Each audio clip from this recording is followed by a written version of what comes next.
Hello hello. मैं doctor Parveen Mutreja आप लोगों के सामने कुछ विचार रखने जा रहा हूँ जो जॉर्ज सोरस और हिडनबर्ग के बारे में है। जॉर्ज सोरस जी, मैं आपका नाम पहली बार सुना है, जबकि मैं अमेरिका में भी कई बार आया गया हूँ। मैंने वहाँ वॉरेन बफे का नाम बहुत सुना, एलन मस्क का नाम जिसने टेस्ला लॉन्च की उसका बहुत सुना, बिल गेट्स का नाम सुना, लेकिन आपका नाम मेरे सामने कभी नहीं आया। लेकिन अब मुझे पता लगा कि आप सुर्खियों में हैं, खास करके इंडिया के बारे में अफवाहें उड़ाकर आपने अपने लिए बहुत नाम कमाने की कोशिश की है। आप ट्रेड मार्केट, शेयर मार्केट के बारे में कितना जानते हैं मुझे नहीं मालूम, लेकिन मैं ये कह सकता हूँ कि आप इंडिया की ग्रोथ से बहुत जेलस हैं। आप हमारे देश के नेताओं की तरक्की से और उनके फेमस होने पे आप बहुत घबराए हुए हैं। मुझे ये भी लगता है कि आप अगर शेयर मार्केट में काम करते हैं तो आपने चाइना में बहुत पैसा लगाया हुआ था, जो आपका काफ़ी कुछ लगता है कि डूब गया है, और आप नहीं चाहते कि वो बिजनेसमैन इंडिया में ज़्यादा पैसा लगाएं और इंडिया की तरक्की में इंडिया का साथ दें। इसलिए आप बार बार अडानी का नाम उठाकर और उसके खिलाफ ये कहकर कि उसके शेयर्स बहुत ऊपर उठे हुए हैं, आप उनको नीचे गिराकर भारत की तरक्की को और भारत की ग्रोथ को नीचे लाना चाहते हैं। शेयर मार्केट अगर आप जानते हैं तो आपने सुना होगा और आपको पता भी होगा कि कुछ साल पहले सिटी बैंक के शेयर अमेरिका के जो $44 का होता था वो एकदम $4 पे आ गया था।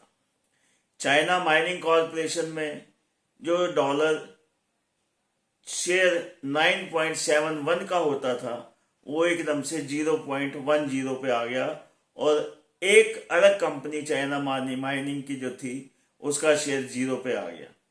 आपको ये भी मालूम होगा कि एलन मस्क के शेयर भी नीचे आए थे, जबकि प्रोडक्शन इतनी नहीं थी। वो प्रोडक्शन के बेस पर नहीं आए थे, वो मैनिपुलेशन के बेस पे भी कई शेयर मार्केट में कई लोगों ने शेयर उठाए थे। आपको वॉरेन बफे का भी पता होगा, उसका एक शेयर 70-72 हजार डॉलर से एकदम से $1,20,000 के आसपास तक पहुंच गया था, जबकि अमेरिका में रिसेशन भी आया हुआ था। अमेरिका में कोरोना भी बहुत तेजी से फैला हुआ था। तो ये सब चीज़ें आपको शोभा नहीं देती। आप इंडियन की ग्रोथ के साथ अगर आप आना चाहते हैं तो इंडियन की ग्रोथ के साथ आइए। इंडियन की ग्रोथ को पीछे क्यों ना लेके जाना चाहते हैं? आप अपने यहाँ से कुछ करके इंडिया के लोगों को मत भड़काइए, उनके सेंटिमेंट्स को मत भड़काइए, उनको लॉस मत पहुंचाने की कोशिश मत कीजिए। इंडिया की ग्रोथ हो रही है तो इंडिया की ग्रोथ में आप आइए, आप भी इंडिया की ग्रोथ के साथ अपना हिस्सा बटाइए। बस मेरा यही कहना है। मैं डॉक्टर परवीन मुटरेजा आपको यही बताना चाहता हूँ कि आप इंडिया के खिलाफ जाने की कोशिश मत कीजिए। इंडिया के लोग बहुत मजबूत हैं, बहुत स्ट्रांग हैं, और वो आज संसार की 5वीं आर्थिक स्थिति बन चुके हैं, और जल्दी ही वो इससे भी आगे बढ़ेंगे। और इस टाइम चाइना जैसी कंट्री और बाकी कंट्रीज जो इंडिया से जेलस हैं, वो नहीं चाहती कि इंडिया आगे बढ़े, इसलिए आप उनका साथ दे रहे हैं, और उनका साथ देना बंद कीजिए और अपनी समझ को अपने देश तक की सीमित रखिए। अगर आगे नहीं बढ़ना चाहते तो मत बढ़िए, इंडिया नहीं आना चाहते, इंडिया की ग्रोथ में पार्टिसिपेट नहीं करना चाहते तो मत करिए, लेकिन इंडिया के लोगों को भड़काइए मत। इंडिया के जो ग्रोथ हो रही है उसको पीछे ले जाने की कोशिश मत कीजिए। ये शेयर मार्केट में मैनिपुलेशन तो होती रहती है, रिसेशन भी होता रहता है, सब कुछ होता रहता है। आप लोगों को अगर आपको समझ नहीं है तो लोगों को ज़्यादा उल्टा सीधा समझाने की कोशिश मत कीजिए। यही मेरी आपसे गुजारिश है।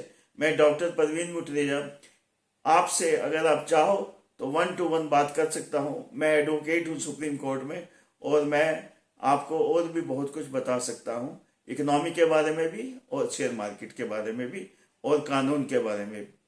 जय हिंद, जय भारत, जय हिंद।